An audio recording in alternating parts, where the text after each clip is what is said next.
Congress party నాయకులు రాబోయే MP ఎన్నికల్లో గెలవడానికి పసుపు రైతులను మోసం చేస్తూ పచ్చి అబద్ధాలు చెప్తున్నారని ఎంపీ అరవింద్ ఆక్షేపించారు. నిజామాబాద్ జిల్లా కేంద్రంలోని బీజేపీ కార్యాలయంలో నిర్వహించిన మీడియా సమావేశంలో ఎంపీ అరవింద్ మాట్లాడుతూ 60 సంవత్సరాలు దేశాన్ని పరిపాలించిన కాంగ్రెస్ పార్టీ పసుపు రైతులను నిండా ముంచిందని, చెరకు ఫ్యాక్టరీలను మూసివేయించిందని విమర్శించారు. పసుపు రైతుల కోసం పసుపు బోర్డు ప్రకటించింది బీజేపీ పార్టీ అని, దేశంలో 53 చెరకు ఫ్యాక్టరీలను తెరిపించిన ఘనత బీజేపీ పార్టీదని, నరేంద్ర మోడీ ప్రపంచంలోనే నెంబర్ 1 స్థానంలో ఉన్నటువంటి నాయకుడని పేర్కొన్నారు. ఈ కార్యక్రమంలో Nizamabad urban MLA Dhanpal Suryanarayana, BJP జిల్లా అధ్యక్షుడు దినేష్ కులాచారి, నిజామాబాద్ అర్బన్ నియోజకవర్గం బీజేపీ సమన్వయకర్త నాగోళ్ల లక్ష్మీనారాయణ తదితరులు పాల్గొన్నారు.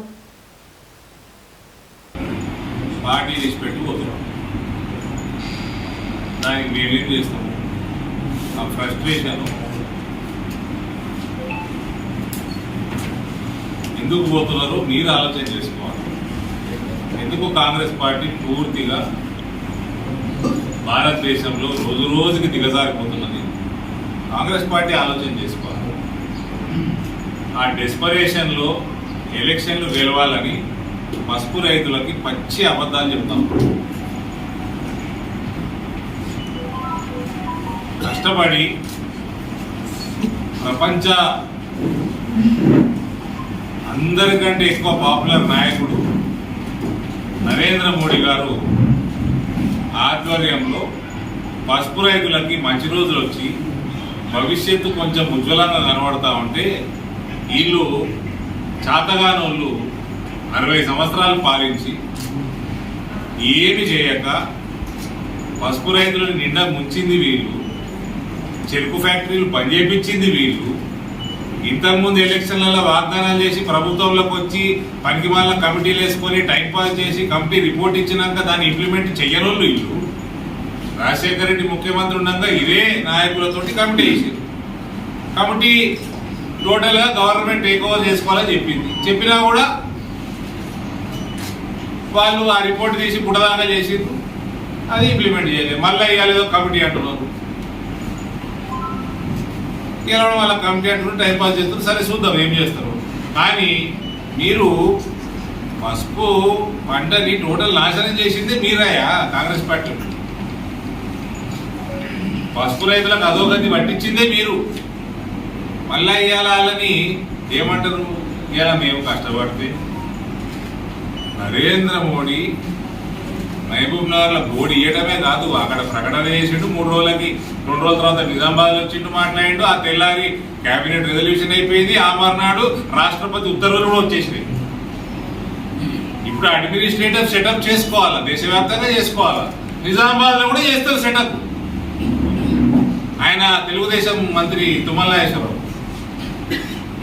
తెలుగుదేశం మంత్రి, రోజుకో పార్టీ మారితే మాకు కూడా గుర్తుండదు ఎవడే పార్టీ. ఆ తెలుగుదేశం ఆయన మోడీ గారికి లెటర్ రాసిండట. మోడీ గారు నాకు చెప్తాను, నేను నీకు చెప్తలేవా నీకు. మోడీ గారు నాకు చెప్తాను, నేను నీకు చెప్తాను.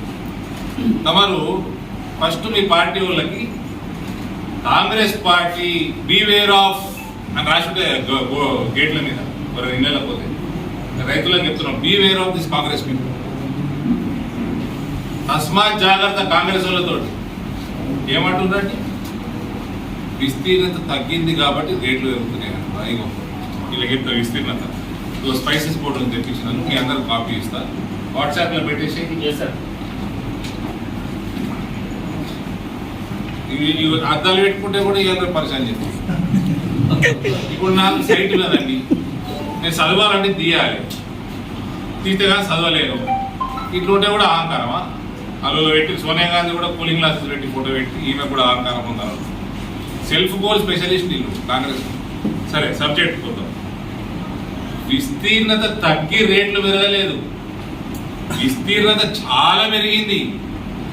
తెలంగాణలో తగ్గింది. తెలంగాణలో ఎందుకు తగ్గిందో ఈ తెలుగుదేశం మంత్రికి నేను చెప్తా. దాని మీద పని చేసుకో మంత్రి, ఎందుకు తగ్గిందో నేను చెప్తా. తెలంగాణ పసుపు మీద దేశం రేట్లు ఉండవు. దేశంలో వండే పసుపు మీద అంతర్జాతీయ డిమాండ్ బట్టి రేట్లు ఉంటాయి. అంతర్జాతీయ డిమాండ్ పెంచింది మోదీ ప్రభుత్వం. ఇది పసుపుకే కాదు, దేశంలో పండించే పంటల మీద, ఎక్స్పోర్ట్ చేసే పంటల మీద, ఇక్కడ మ్యానుఫ్యాక్చర్ అయ్యే అనేక వస్తువుల మీద, ఎక్స్పోర్ట్స్ మీద దృష్టి పెట్టింది మోడీ ప్రభుత్వం. కాబట్టి ఎక్స్పోర్ట్స్ పెరుగుతున్నాయి, డిమాండ్లు పెరుగుతున్నాయి. పసుపు రేట్లు కాదు, చాలా ఇక్కడ మన జీడిపి పెరుగుతుంది, మన ఎకానమీ పెరుగుతుంది. అంటే దాని వెనుక చాలా పెద్ద పని ఉన్నది. అది మీకు కాంగ్రెస్ వాళ్ళకి అర్థం కాదు. మీరు అదే చేసి ఉంటే గిట్లెందుకుంటుంది మీ పార్టీ.